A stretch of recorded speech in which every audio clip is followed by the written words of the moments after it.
a tradução da Bíblia era necessária para que se cumprisse as palavras do Senhor Jesus após ressuscitar. Foi o que eu acabei de falar. Ele disse: por todo mundo pregar o Evangelho a toda criatura.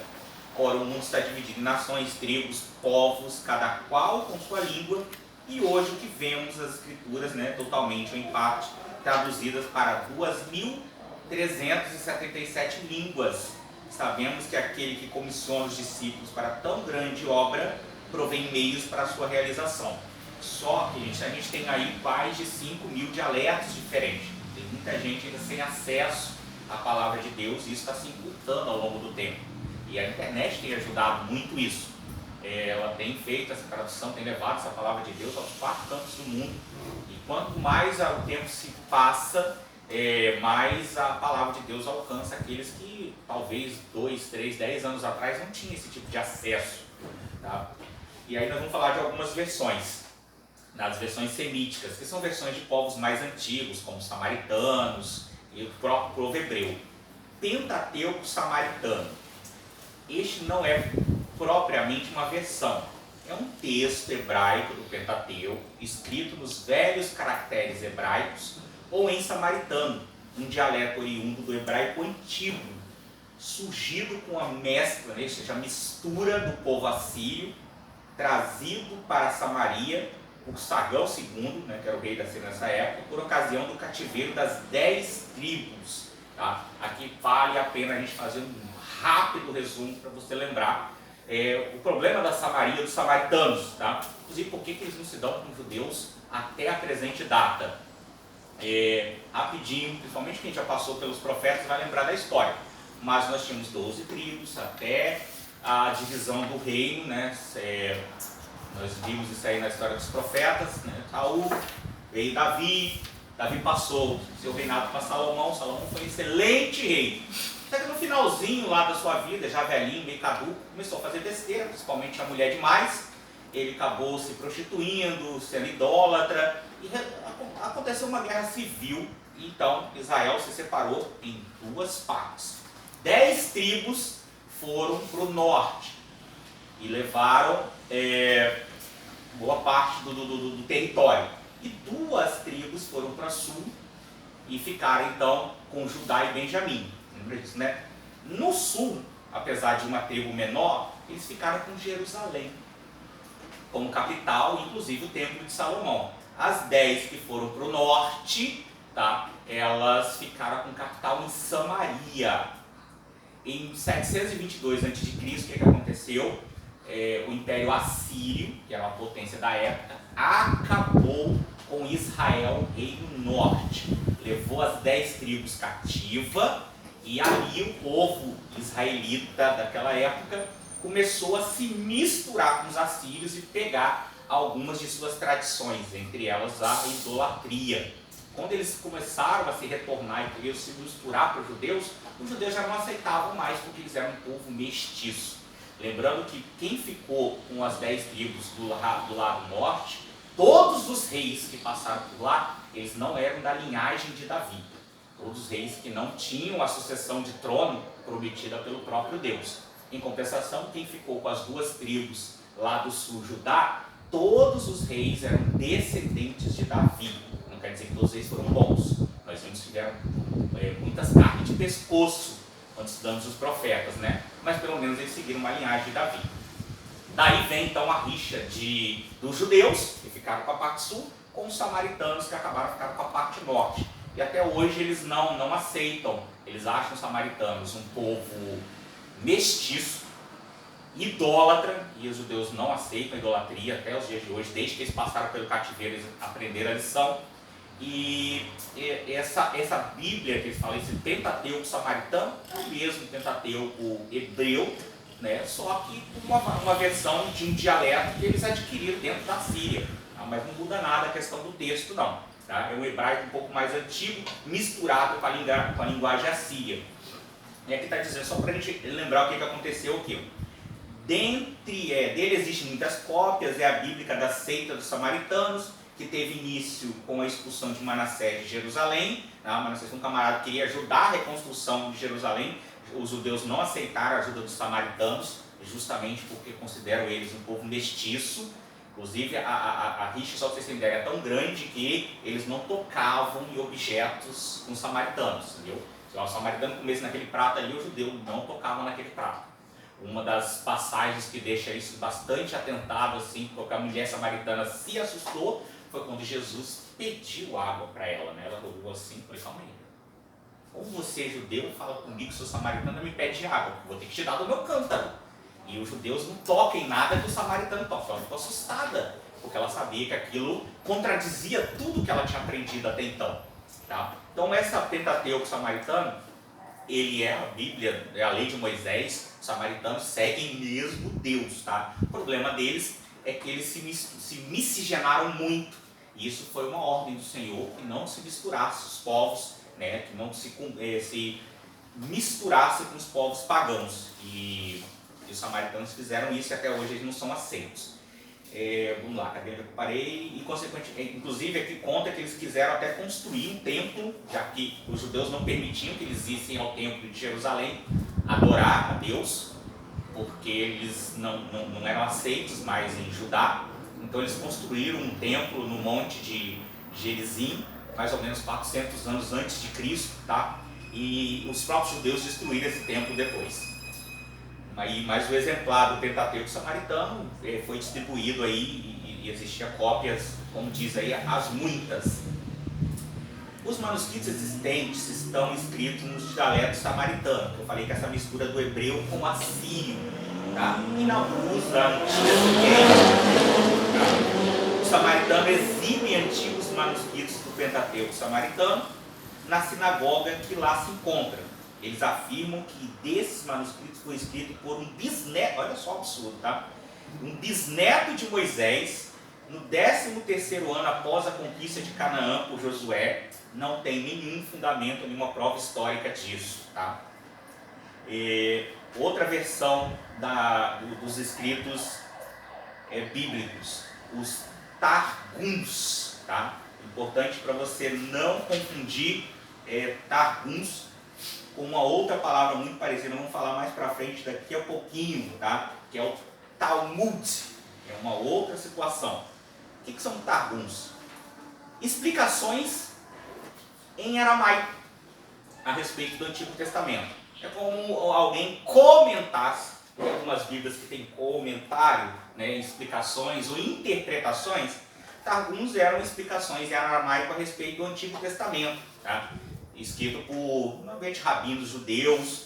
Quando os judeus eles regressaram do exílio babilônico que a gente está falando, como o próprio Natan falou aqui, a gente está comentando agora, a língua hebraica estava se perdendo. Então eles pegavam aqueles manuscritos hebraicos, escrito em hebraico, e não entendiam nada. Então havia necessidade de traduzir tudo para aramaico, dá muito trabalho. Então eles faziam interpretações, pequenas notas ou explicações, como a nossa Bíblia às vezes traz algumas de estudo, algumas observações do que está escrito, para que a pessoa pudesse entender se a pessoa era na língua aramaica. Tá? Isso é chamado de Targums, são explicações, são pequenos textos que davam a compilação do Antigo Testamento, porque não tinha como eles poderem traduzir 66 livros que estavam aí, a maioria deles no hebraico, tudo para o aramaico. Então eles conseguiam fazer pequenas explicações. Então está escrito aqui, ó. Targums são parafrases ou explicações em aramaico a respeito do Antigo Testamento. A palavra significa interpretação. Quando os judeus regressaram do exílio, no caso do exílio babilônico aqui, tá? O uso do hebraico havia se perdido. Por quê? Porque eles ficaram 70 anos lá. Então boa parte dos judeus que estavam voltando nasceram dentro da Babilônia, e sequer conheciam a língua mãe, que era o hebraico. Você imagina uma pessoa que foi levada cativa com 30 anos, 30 por 70 é 100, provavelmente morreu no cativeiro. Entendeu? Os que voltaram vivos ainda foram jovens, como Daniel, embora Daniel não tenha voltado, ele tenha ficado lá mesmo, mas que foram levados muito jovens, com 10, com 15, 18, 20 anos, talvez conseguiram voltar vivos ainda. Mas a maioria que voltou do cativeiro, nasceram no cativeiro. Foram 70 anos de escravidão, né?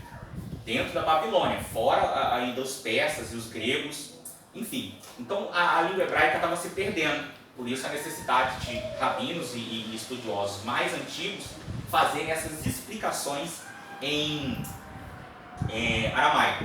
Os Talmuds eram a princípio resumidos, tá? E simples, mas ao pouco eles foram aperfeiçoados e finalmente reduzidos a escritas. Aí ele vai te falar aqui na próxima página dos principais Talmuds que tinham na época. Um era chamado o da lei, que pegava principalmente o início ali de toda a tradução judaica. Foi feito por Gamaliel. Gamaliel era um rabino muito respeitado do século II depois de Cristo.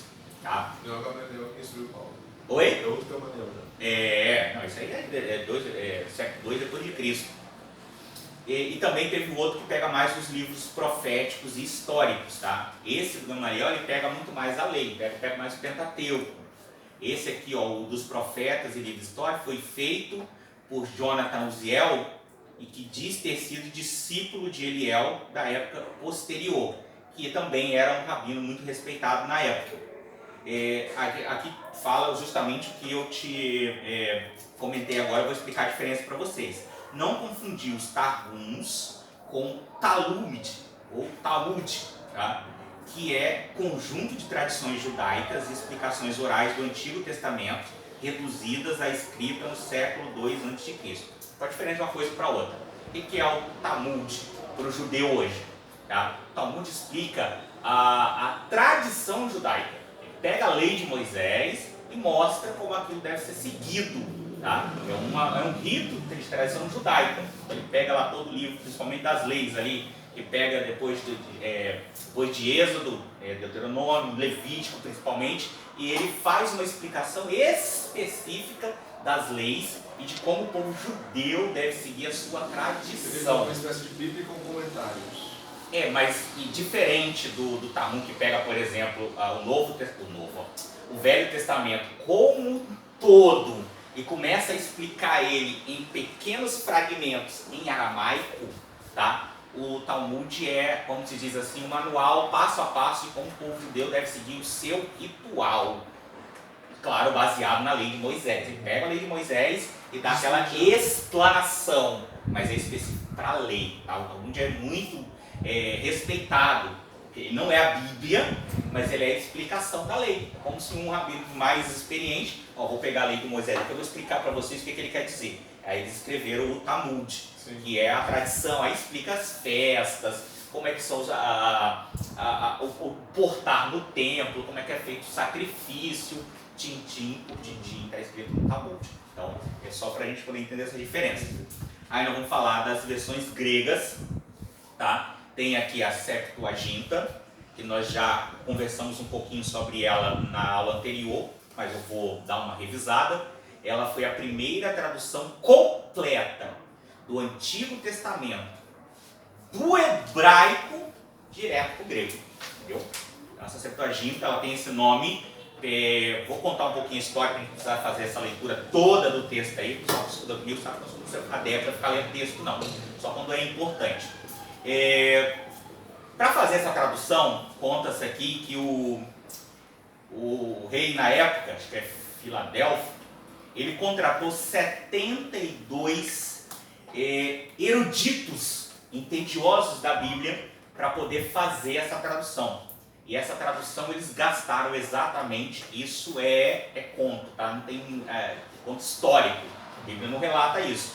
E eles gastaram 72 anos, os 72 eruditos, para pegar a Bíblia que estava em hebraico e traduzi-la direto para o grego. Aí por isso o nome Septuaginta vem de 70 e ela também é representada pelo LXX, que é 70 em romanos, tá?